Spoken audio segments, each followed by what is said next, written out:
All systems online. Salut à tous, c'est Schneider et on se retrouve pour un récap de la semaine sur Star Citizen. Comme d'habitude, je passe sur le Citizen of the Stars car on n'a rien appris hormis des trucs répétés quelques jours plus tard dans l'émission Around the Verse.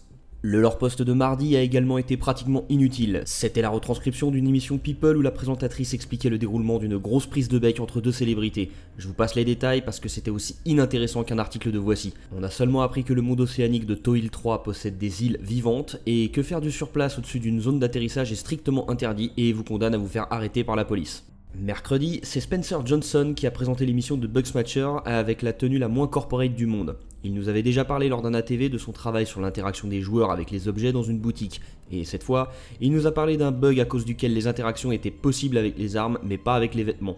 On apprend d'ailleurs au passage que le prix du pistolet qu'il tient dans les mains à ce moment-là est le vrai prix de l'arme et pas une valeur de test. La première chose à savoir, c'est que l'arme que vous voyez en rayon, c'est littéralement l'arme que vous aurez. Quand vous l'aurez achetée, elle sera enlevée du mur pour être placée dans votre inventaire. C'est volontaire pour peut-être permettre dans le futur de voler dans les magasins. Ils ont aussi décidé de faire comme ça pour ne pas avoir à créer deux versions d'un même objet. La version simplifiée et non fonctionnelle qu'on place dans un rayon, et la version complète et fonctionnelle qu'on utilise. Le premier problème, c'était que le système qui nous permet d'interagir avec un objet au sol est le même système qui nous permet d'interagir avec un objet dans le rayon d'un magasin. Pour permettre à ces interactions de se faire, ces objets doivent avoir un composant de gestion de la physique et un composant de gestion des points d'interaction. C'était le cas pour les armes, évidemment, puisqu'on peut les ramasser, mais pas pour les vêtements. Quand les développeurs responsables des vêtements les ont créés, ils ne les ont pas faits comme étant des objets avec lesquels on pourrait interagir dans le sens où on interagit avec une arme. Ça devait être trop long de tous les remodifier. Du coup, avant que ne s'exécute le code responsable de l'apparition d'un vêtement dans un rayon, Spencer a écrit quelques lignes permettant de vérifier si l'objet n'a ni composant physique ni composant d'interaction et le cas échéant, les lui ajouter. Ces explications suivantes ont été assez compliquées, mais si j'ai bien compris, le fait de définir dans le code l'entité physique attribuée à un objet avant de faire spawn cet objet, et de le faire spawn depuis le code et non depuis Dataforge, ça produit un cas de figure vraiment particulier qu'il a corrigé à mon avis un peu à l'arrache. Mais je pense qu'on va en entendre parler à nouveau car le correctif s'applique bien pour les vêtements, mais pas pour les combinaisons spatiales. L'émission de Burndown de jeudi est revenue sur la première semaine de test par les Evocati. La bonne nouvelle, c'est que le Delta Patcher fonctionne bien. Les Evocati se font parfois livrer plusieurs correctifs par jour. Selon Matthew Webster, le temps de téléchargement se situerait entre 30 secondes et 5 minutes selon le débit de la connexion. On peut donc supposer que le poids de ces correctifs est de l'ordre de quelques centaines de mégaoctets. Le Delta Patcher est aussi pratique pour l'équipe QA car ça leur permet d'annuler rapidement le dernier correctif afin de revenir sur un build précis qui aurait un problème, un peu comme on ferait un rollback sur un logiciel de contrôle de version. En revanche, la mauvaise nouvelle qu'on craignait arrive. Je sais pas ce que Christopher Bolt entend par entité lorsqu'il en parle, mais il donne quelques chiffres. 200 entités à gérer pour le serveur avec un joueur seul, 500 avec 16 joueurs et 5000 avec 24 joueurs. Il ne précise pas ce que sont ces entités, mais le fait qu'elles soient aussi nombreuses, constamment conservées et mises à jour, eh bien ça a un impact extrêmement mauvais sur le framerate, surtout dans des instances avec 24 joueurs. Ça semble confirmer les rumeurs qu'on a pu entendre quelques jours plus tôt de la part de prétendus Evocati qui laissaient entendre que c'était pas ça du tout.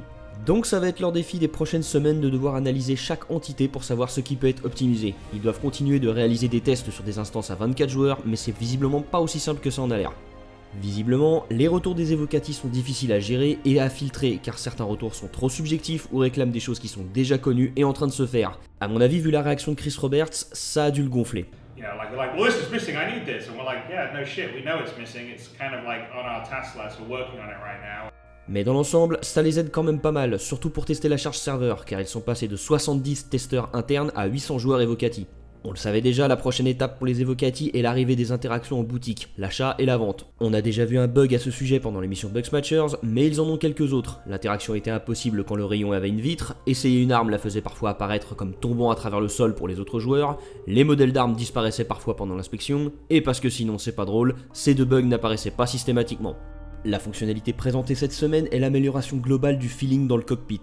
Chris a toujours voulu améliorer les sensations du joueur dans le cockpit, mais ça n'a pas pu se faire rapidement pour deux raisons.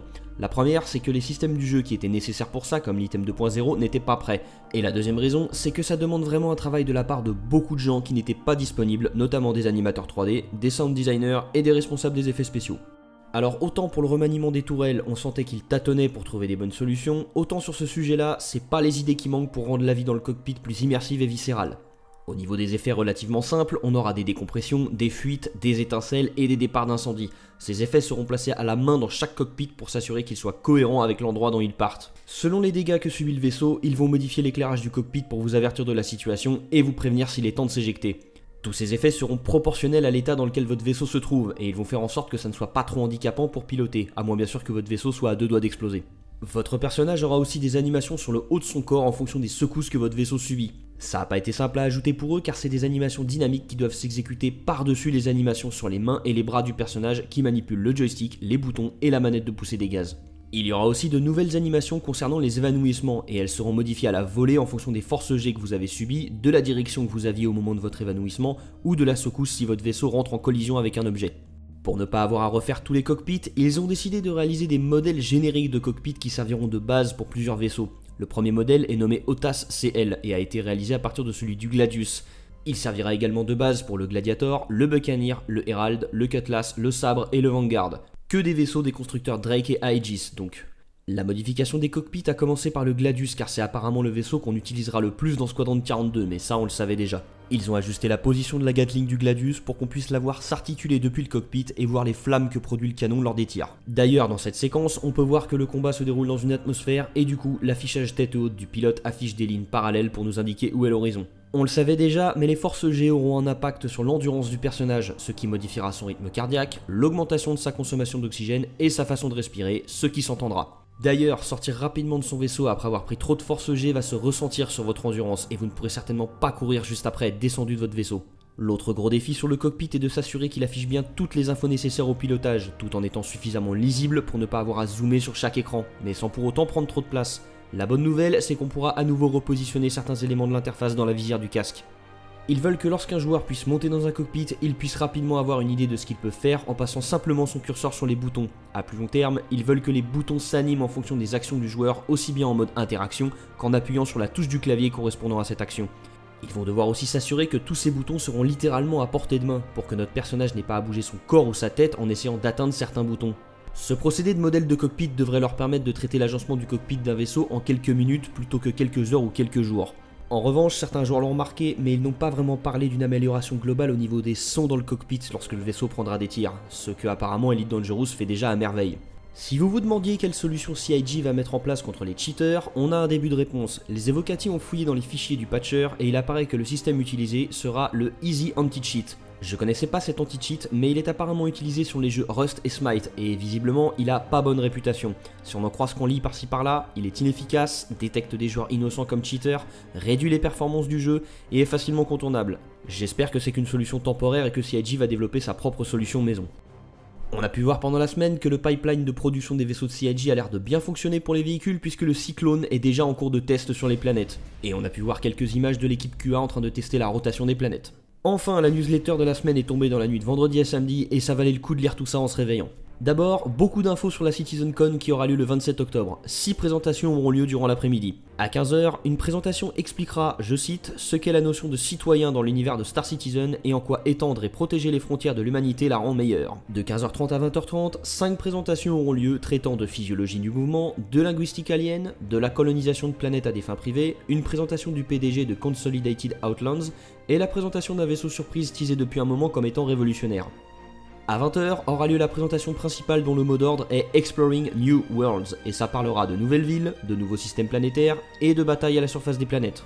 L'autre grosse information de la newsletter, c'est le programme du livestream de décembre qui se concentrera sur Squadron 42. Si tout se passe bien, pas comme l'année dernière, ils présenteront du gameplay et un planning de progression du projet. Alors de deux choses l'une, en décembre 2016, on a appris par un mail de Chris Roberts que Squadron 42 n'était pas prêt à être présenté car il manquait 4 technos indispensables. L'item 2.0, l'intelligence artificielle à subsumption pour les PNJ et pour les missions, et l'object container. Et on a pu justement voir que le développement des 3 premières a sacrément avancé au cours de l'année, donc je pense que cette fois c'est la bonne. En revanche, les roadmaps de CIG, on commence à les connaître, on sait où ils veulent aller, on sait qu'ils y arriveront, mais les dates c'est pas ça du tout. Regardez le planning de la 3.0, il a été dévoilé le 15 avril, prévoyait une phase évocative début juin, une sortie live le 29 juin, et au final la phase évocative a réellement commencé 4 mois plus tard, début octobre. Donc je serais pas surpris qu'ils annoncent en décembre une sortie de Squadron 42 pour le milieu de l'année 2018 et qu'on l'ait en fait à Noël, ou carrément en 2019. Et ils en ont sûrement bien conscience car en dessous du message Answer the Call sur la page de Squadron 42, ils affichent plus d'années de sortie, ce qui est pas plus mal car ils ont été très critiqués à propos de ça. Pour finir, les retours des Evocati combinés au nombre de bugs à corriger avant l'ajout des interactions en boutique ont amené le nombre de bugs restant à 23 et au moment où vous regardez cette vidéo, le projet aura certainement atteint les 161 millions de dollars. C'est tout pour aujourd'hui, je vous dis à samedi prochain pour un récap de la semaine et d'ici là, portez-vous bien citoyens.